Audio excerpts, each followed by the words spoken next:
morning. Good morning, Shubhodayam. Welcome to you and to everybody else, our viewers, our audience, to our next episode, where we speak about our Vedas, Upanishads, how they reflect in our film songs.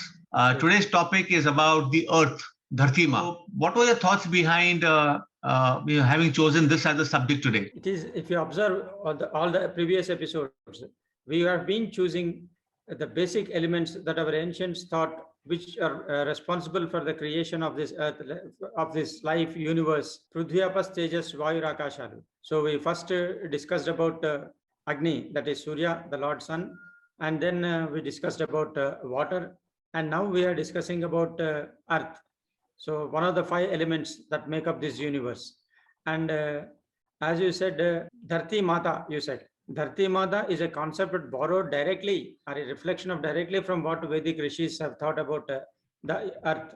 And in Vedas, there are 2 suktas, like Bhu Suktam and Prithvi Suktam. Bhu Suktam is in Rig Veda, and there are about 14 mantras, 14 hymns, so-called hymns in this Bhu Suktam. And Prithvi Sukta is from Atharva Veda. In that, there are about 63 suktas in Prithvi Sukta. And so Bhumi Sukta is of 63 mantras, and Bhu Sukta, that is from Rig Veda, is of 14 mantras. And if you observe all these things, you can simply make out that our ancients have observed the nature so closely that every aspect of nature has been studied, has been observed, and then they made whatever inferences that could be made. They were quite logical, practical, and if you observe them, you cannot dispute them, except you have to accept them in toto. And they were not just observed, they were also worshipped. Because as you go on observing, you learn about the characters, you learn about what earth is doing for us and what is earth is for us. And then you start worshipping it, because earth is giving us so much. It is like a mother to us, like a mother gives birth to a child, it feeds him the milk, then it shows him the way, it teaches him things. The same way earth also is teaching us like a mother. That is why the first thing they call is earth is our mother. Vande Mataram is, which is, what is that Mata? Vande Mataram. Sujalam, Supalam, Malaja Sitalam, Shamalam, Mataram, Vande Mataram. This is the earth for us. That earth is like a mother. Dharti Meri Mata Pita Asman. This is also is a direct reflection of what our Veda says, because in Veda, earth is considered to be the mother, and heaven, that is Akasha, or the meghas in Akasha, are considered to be father. So Dharti Meri Mata Pita Asman. So this is the concept based on which our entire Vedas have been constructed, and the mantras that depict in Veda are also, they say the same thing, like it is mother goddess, earth is Prithvi or Bhumi. This is the first time. So they, in Vedic literature, considers earth as the mother and worshipper as the child of the mother earth. We are all worshippers of the earth. And so daily morning, usually there is a mantram which we say that Padasparsham Kshamaswame. When we step onto the earth, we are stepping onto the mother earth. Mother earth is giving us so much. It is giving us food. It is giving us life. And we are all living basically because of mother earth.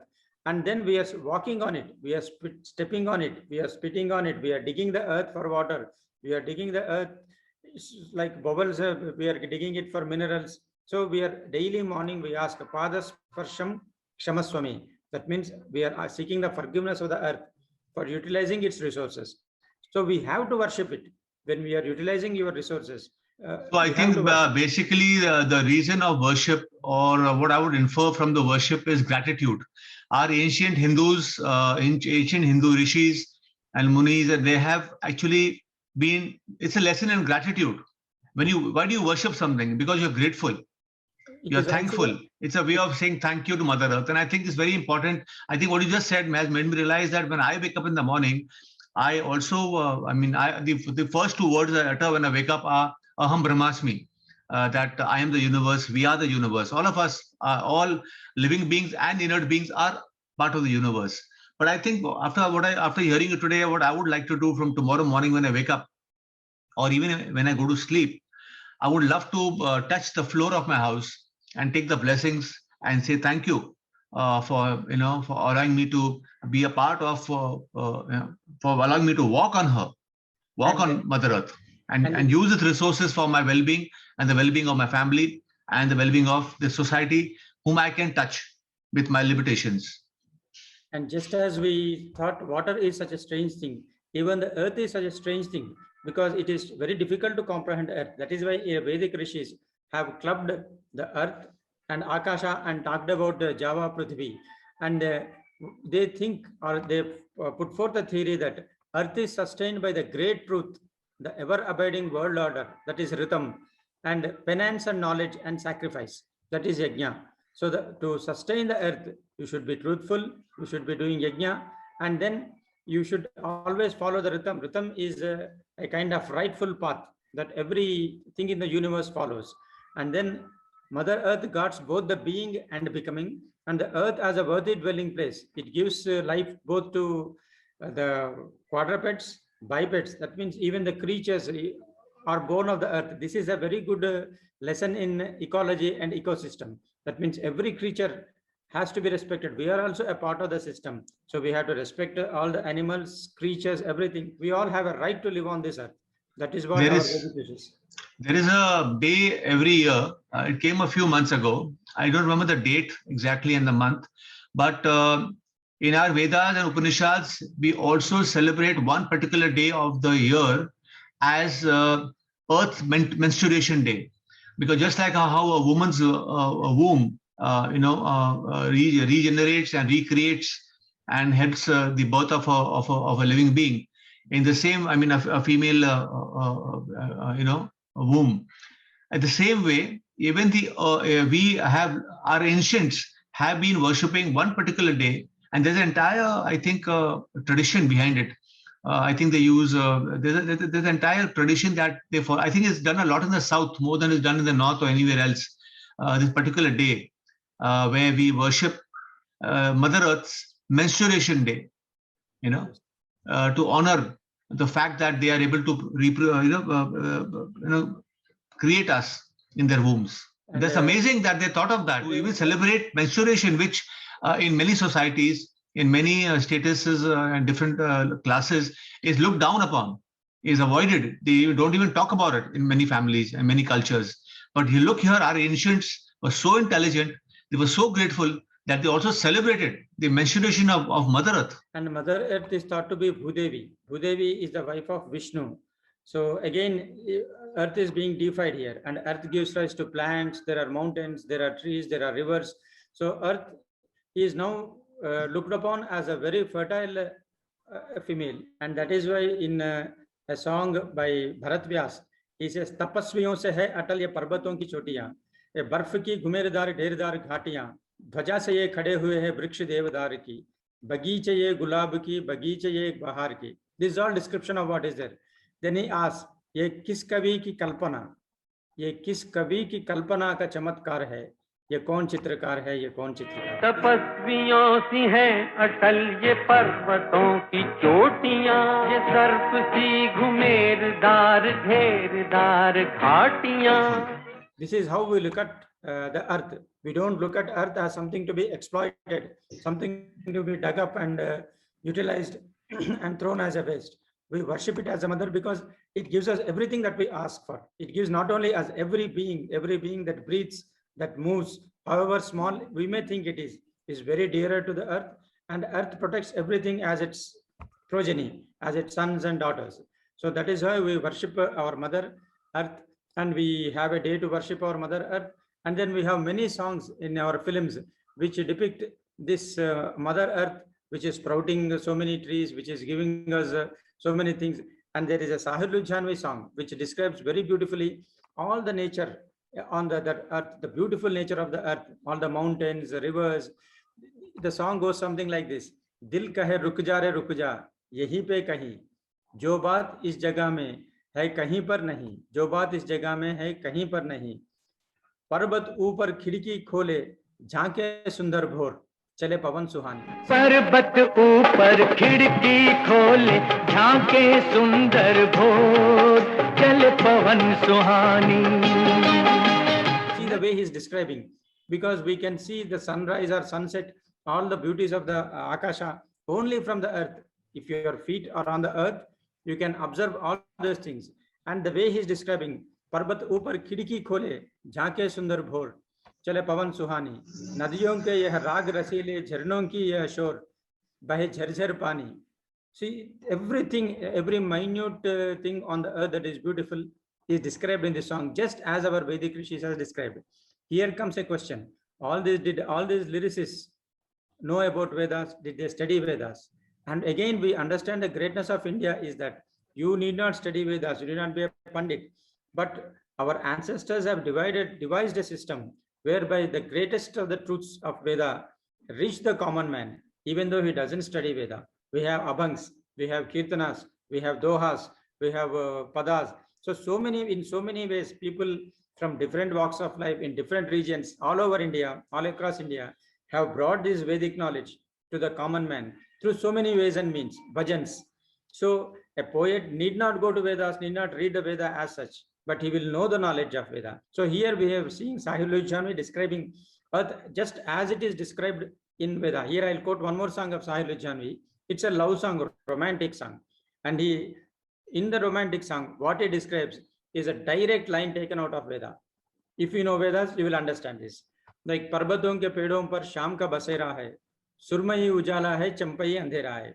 Use of the word सुरमई उजाला, चंपई अंधेरा. Very beautiful poetically. Then the heroine in turn says, दोनों वक्त मिलते हैं दो दिलों की सूरत से. This is a direct reflection. Usha Rani is running to meet sun, and all those things are taking place in the earth. And आसमान ने खुश होकर रंग सा बिखेरा है. So whatever we are feeling, क्या बात है?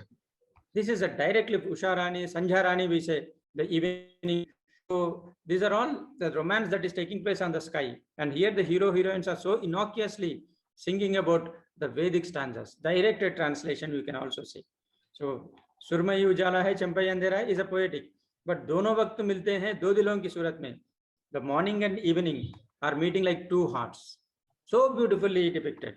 Lovely. And Asmane Kushnankar Rang sa bikhera hai. This is how our poets, we are searching for Vedic knowledge in our Hindi, sir. It is so obvious, we need not search. It is displayed there. It is depicted there. वो आसमान झुक रहा है जमीन पर, ये मिलन हमने देखा यहीं पर, says शैलेंद्र in सुहाना सफर और ये मौसम हंसी.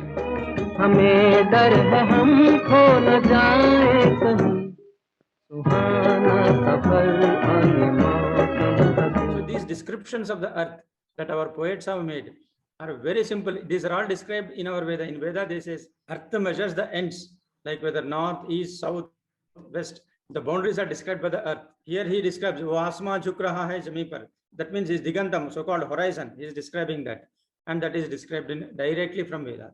So a poet need not study Vedas, need not know Vedas, but he has the knowledge that is embedded in Vedas through so many means. So this is I wanted to make, because there has been a question like how can you say that our all poets have studied Vedas and learned that? The Dil Ka Hai Ruk Ja song goes, नीली नीली झील में झलके नील गगन का रूप, कड़ी बाह फसारे, ऊंचे ऊंचे पेड़ घनेरे, चंती जिसने धूप, कड़ी बाह फसारे, चंपई चंपई फिजा, दिन खिला खिला, डाली डाली चिड़ियों की सदा सुर मिला मिला. तो दिल का कुजा यहीं पे कहीं. As the poet describes the nature, you feel like you too want to just stop there, look at it. And there is a song by Anand Bakshi ji in which Chamatkar, he did something very beautifully. He describes the lover of the hero, like Badi Mastani hai meri mehbooba mehbooba.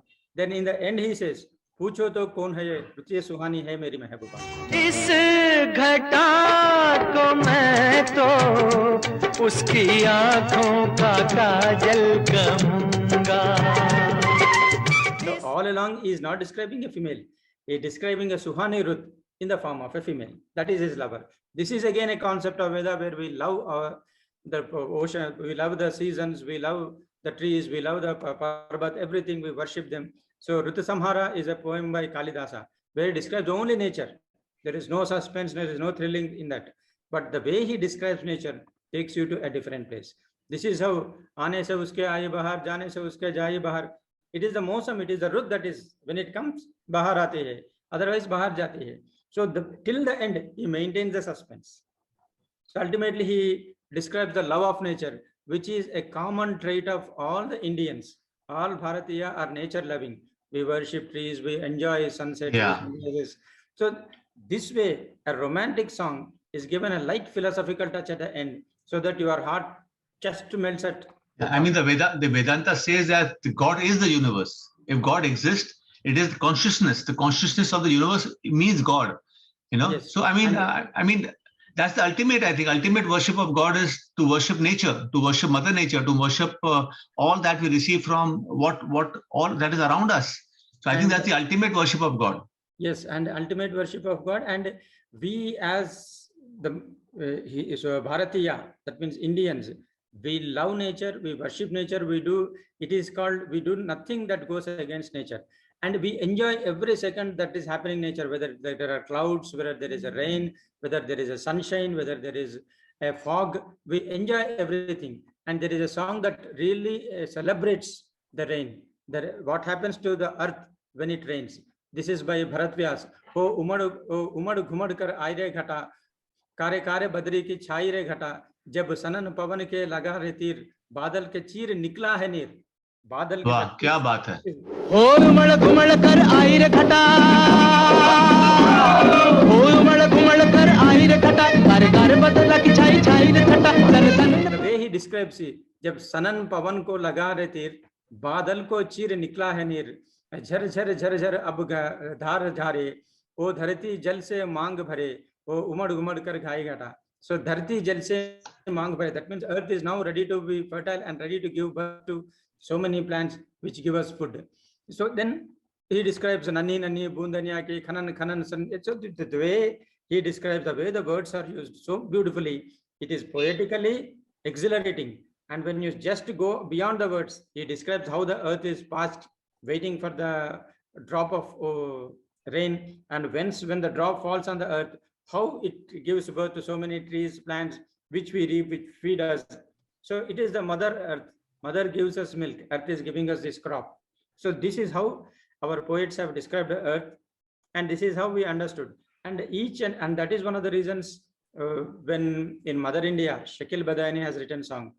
There are floods. The village is washed out. People are leaving the village. Then the heroine in the form of Nargis sings, "O jaane wale ghar apna chhod ke, Mata bula rahi hai tumhe haath jod ke." That means earth is calling you to come back. Earth is still fertile. Even though it is flooded, you lost everything. Just wait. She is going to give you everything.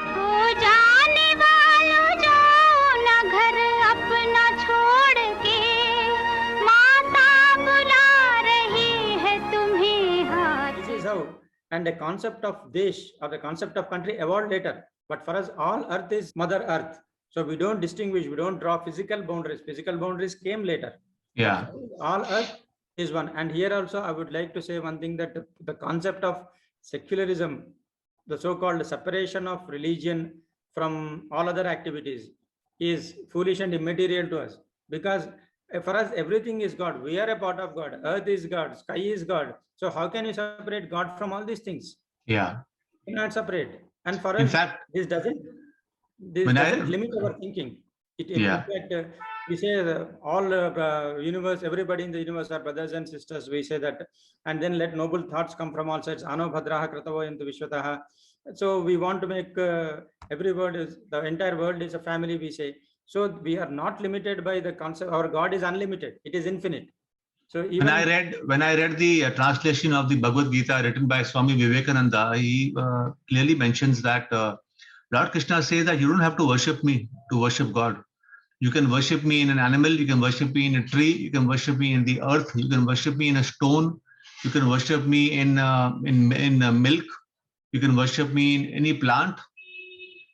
That's, I think, our the intelligence of our ancient rishis and people who wrote our Vedas and Upanishads and the Rig Veda and all the other scriptures.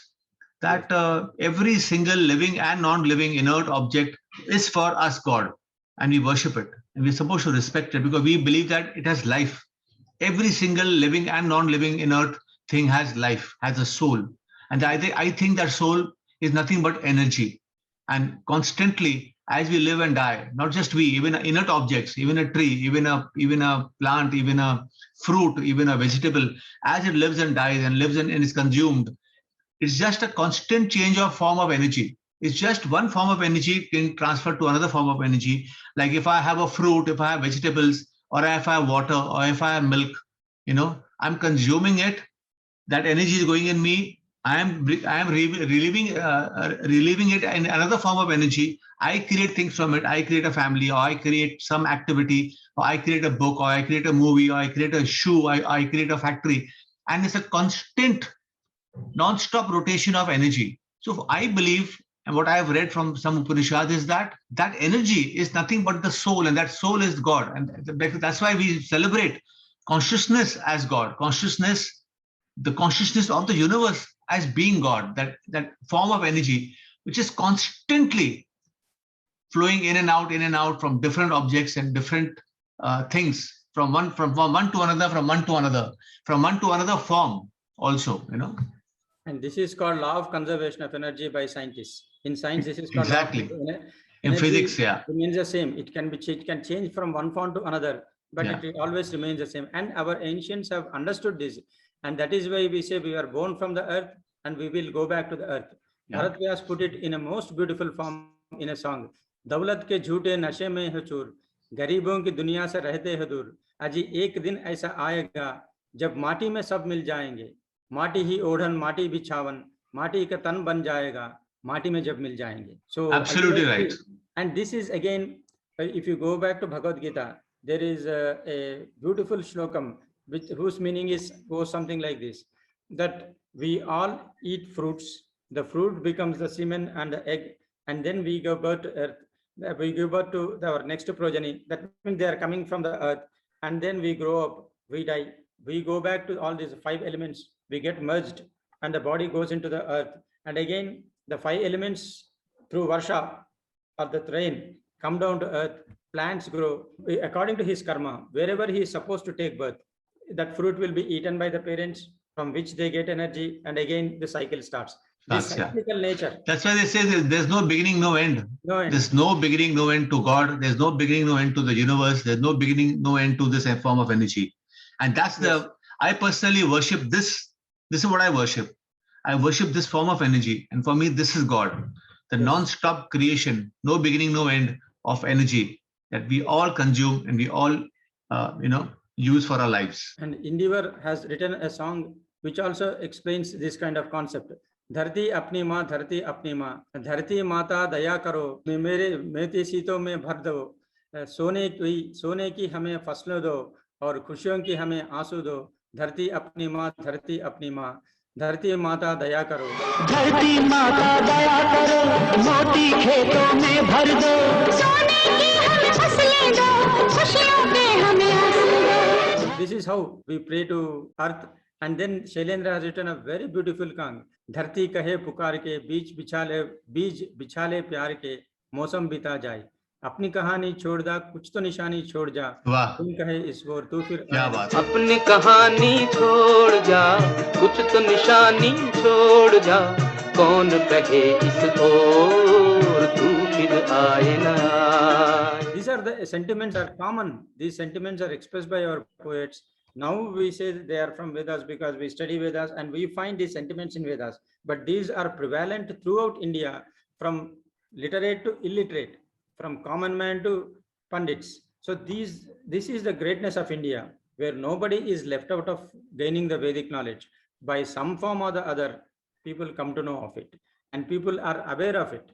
So this is how our film songs also, they are bringing these kind of things, bringing the knowledge of Vedic knowledge consciously or unconsciously to common man. And this is what Bharat Vyas again says: न राजा रहेगा न रानी रहेगी, ये दुनिया है फानी फानी रहेगी, न जब एक भी जिंदगानी रहेगी, की कहानी कहेगी. That means we understood that the earth stays here, we come and go, we get mixed minutes, that each and every story is told by earth. ये माटी सभी की कहानी कहेगी. This is from Navrang. In the film he says that this, you understand this earth, it tells you your history, not a false history that is concocted by the invaders or colonials. This is a history, a true history of the earth. A maati sabhi ki kahani kahegi. So this is how our poets have expressed, put forth so much of knowledge in our songs. And then we can go back to our songs and see that we have worshipped earth as a mother. And so, mere desh mein sona ugle ugle hire moti, mere desh ki dharti. This is a very famous song. Mere desh ki dharti, sona ugle ugle hire moti, mere desh ki dharti. आते ही मस्त बहारों के दुल्हन की तरह हर खेत सजे, दुल्हन की तरह हर खेत सजे, मेरे देश की धरती. So we worship our earth because it is giving us so much, and we have to give it back in turn by following rhythm. That means following the law set up, and then by being truthful, by performing yajna. Yajna is not something where you pour ghee into it and all those things. Yajna is again manasika yajna. There is something where you do the inner kind of yajna in that penance, where you be truthful. Then the earth will give you whatever you want. If you are untruthful, if you don't follow the rhythm and do as you wish, then earth will punish you. We have been seeing the punishment of the earth. A virus, a small unseen virus has destroyed our so many lives, our rhythm. So follow the rules. Rhythm is very important. We'll discuss about rhythm later in our program. Yeah. Rhythm is very important. Follow rhythm. Be good. Be truthful. Respect nature. You give what you take. So yeah, great. Nadiya na piye kabhi apna jal, vriksha na khaye kabhi apna bal is a direct statement in Bhartrihari Subhashita. Nadiya na piye kabhi apna jal, वृक्ष न खाए कभी अपना फल. So do अपने लिए जिए तो क्या जिए, तू जी ए दिल जमाने के लिए. अपने लिए जिए तो क्या जिए, अपने लिए जिए तो क्या जिए.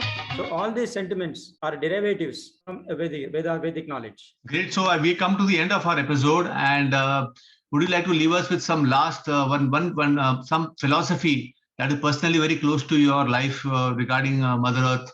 Or maybe from a personal experience, anything that you feel is directly connected to the Upanishads and the Vedas, something in your life, some incident in your life, some relationship in your life. With that, we would like to end our this particular episode. Vedas or our ancients are so practical that everything we encounter in life is there in Veda. You can find a solution in there. ये किसने यह धरती तुम्हारी है माँ, जिंदगी में कोई माँ से प्यारा नहीं, मेरी आवाज सुन ले मेरे साथियों, फिर न कहना कि तुमको पुकारा नहीं, आओ मेरे साथियों, आओ रे साथी, आओ रे बंधु. That means he is calling everybody to come to Mother Nature. वह कौन है जो माँ की तरह नाज उठाए, पलकों पे बिठाए, दे दे के अपना लहू फसलों को उगाए. So is he talking about mother? He is talking about Mother Earth now.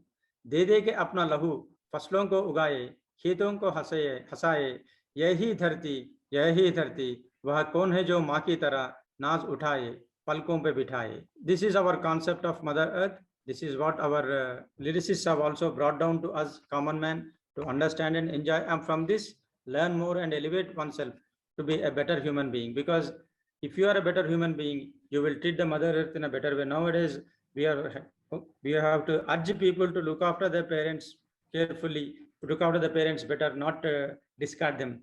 I think if you look after Mother Earth well, you look after your own family much better. And you look after the humanity also the same way. Because and humanity, beyond your family, people beyond your family. Yeah. So find all Earth as one family. The compassion will be generated towards other beings, even creatures, other animals. So thank you very much. Thank you very much. And I think the learning I got from this episode was that when I go to sleep tonight or when I wake up tomorrow morning, I am going to touch the floor of my house and I'm going to say thank you to Mother Earth for having me be a part of her bounty. So thank you and all the best, and see you people, our viewers, our audience. Thank you for your time, for giving your time to us, spending your time, your precious time with us, listening to us. And we'll see you next time.